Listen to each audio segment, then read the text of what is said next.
Another another fresh out the bed moment. Brought to you by sexiness. All right. Let me get comfortable. All right.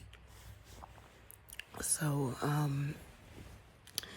you know, being a beautiful individual can be very dangerous, but equally dangerous is a child that is not, or a woman or man that is not.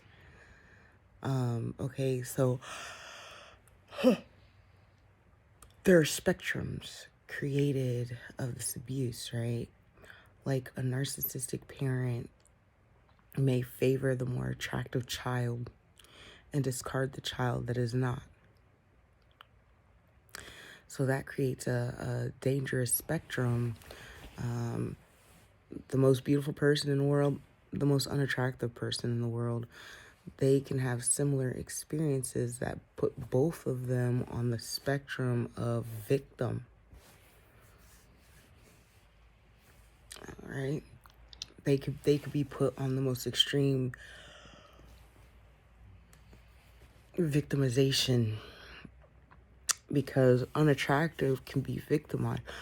Unattractive can be victimized, and people will tell them that nobody would ever believe them because who would want you? Who would want you? Who would believe you? My life has been dangerous because I am attractive. And so, you know,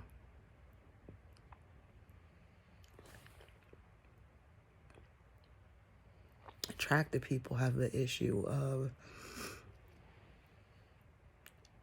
being caged like a little animal or trying to be knocked off a pedestal they didn't put themselves on, you know?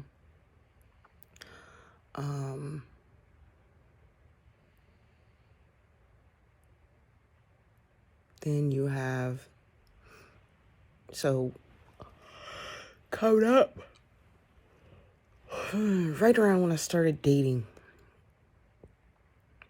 I was like 15, 16. I wasn't like dating per se, but you know, your crush said you're together, and then your crush just makes a complete fool of you.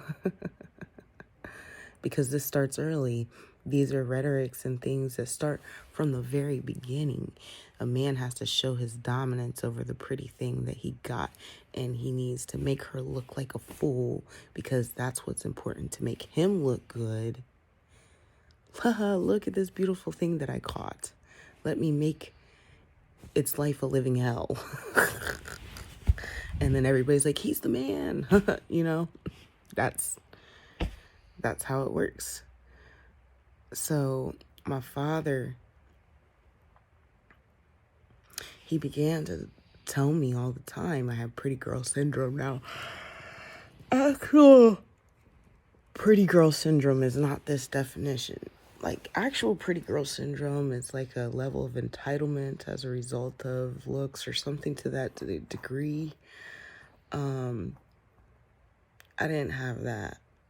I mean, I did recognize that I had like pretty privilege, and not in a sense that I could get away with a lot, just a lot was offered to me as a result of my looks.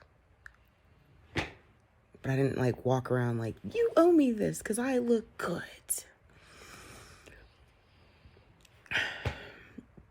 In fact, I can only, the second time in my life did I ever use my looks.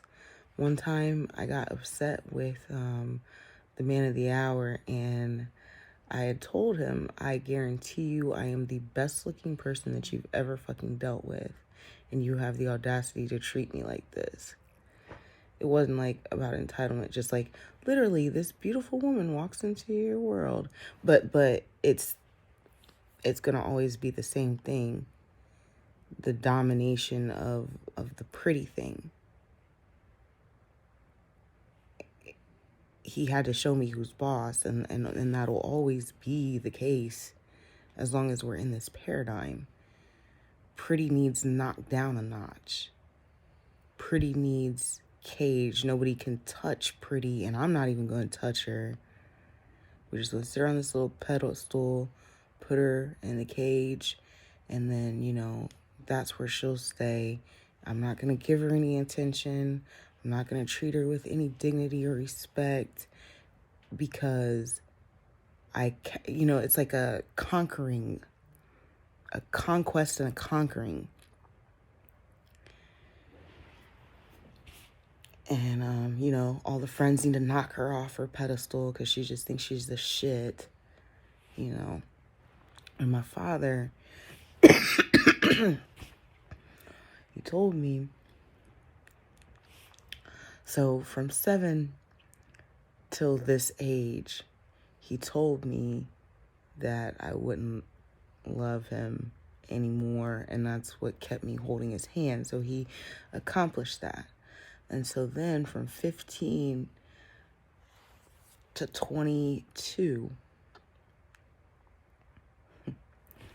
he would tell me I suffer from pretty girl syndrome.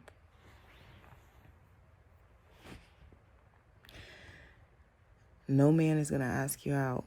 Pretty girls be lonely. Okay. Nobody asks you out because when they see you, there's no possible way that you could be single, and nobody likes you. You walk into a room and all the girls are jealous of you. And so that makes pretty girls real lonely, and their existence really difficult. He came to me when I was in the middle of my custody battle and said this because I was drinking heavily. My sister was concerned, and he comes up and that's what he says. That was his way of comforting me from anything, but he knew what it was a result of. He knew. Furthermore, he knew that most of it was his fault. He knew.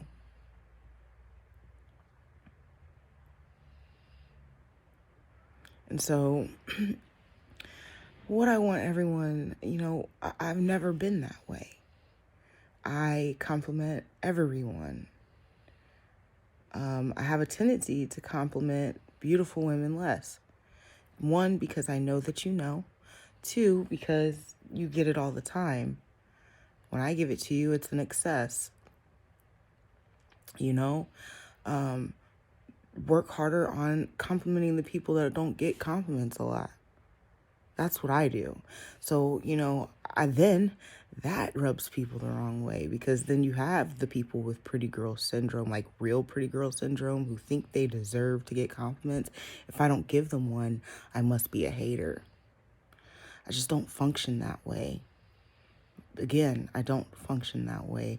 We're going to get into something else in a second. So, find beauty in other things and make everything beautiful. Take away the spectrum, because that ranking system creates different ranking systems. It creates out of this ranking system of I'm the best right here and you're down here. It creates different types of ranking systems. It creates different types of spectrums. This is a spectrum I didn't ever talk about, but it's there, and it's only there because of the beauty standard that was created by that ranking system.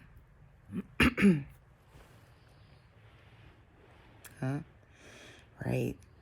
So then the next thing would be, I don't often toot my horn, but I did say that I am the most beautiful, most intelligent person to walk in a room. Now, logically, that can't be possible.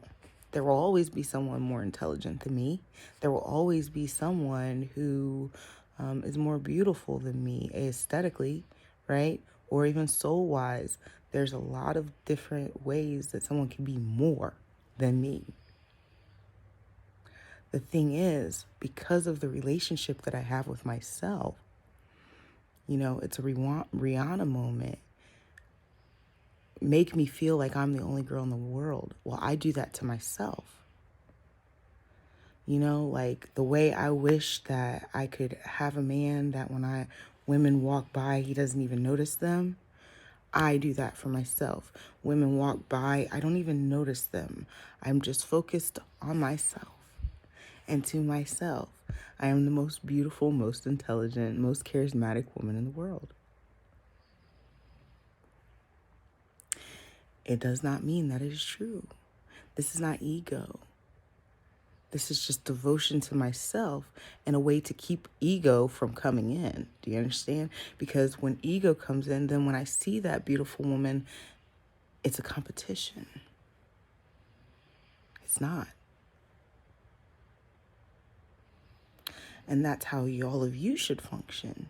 Whether you're attractive aesthetically or not, there is something about you that is magnificent, that is beautiful. I can see beauty in all things, and all things are beautiful. It's tarnished by ourselves. You the problem. So I wanted to put that out there. Y'all have a wonderful day.